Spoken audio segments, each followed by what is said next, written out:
بما ان في ناس كتير بعتت تسالني عايزه تعرف انا شعري بيقع، يعني كل شويه انا شعري بيقع. هي ناس كتير بعتت تقول لي انا شعري بيقع. هو في معدل للتساقط طبيعي، يعني كده كده كلنا شعرنا بيقع بمعدل معين.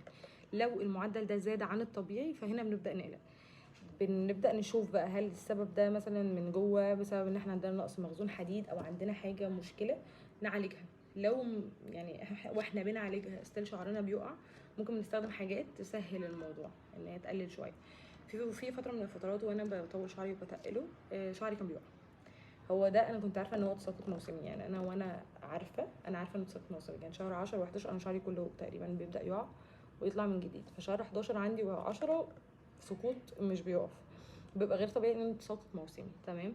وبرده يعني شهر 3 و4. تمام. فانا كنت وقتها جربت سورباي سبراي ده، هبسيب لك صورته تحت، خطير. استخدمته لحد ما خلاص يعني شعري بطل يقع، استخدمت منه لحد هنا تقريبا. هو حلو، المفروض ان احنا بنستخدم تقريبا 8 بخات على الشعر او 6 كل يوم بالليل. انا عندي مشكله واحده بس مع الحاجات دي او البخاخات، انا ما بحبش حاجه تتحط على شعري وما اغسلوش، هي دي مشكلتي الوحيده.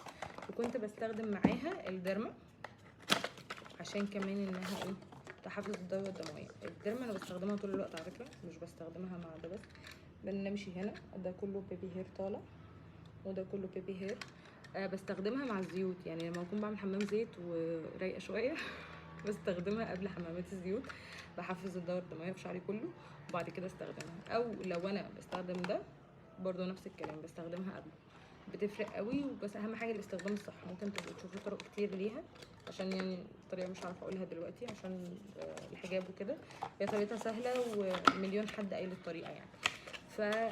بس فده كان حلو قوي في موضوع التساقط، مش واو بس حلو يعني بيقضي الغرض مع ده.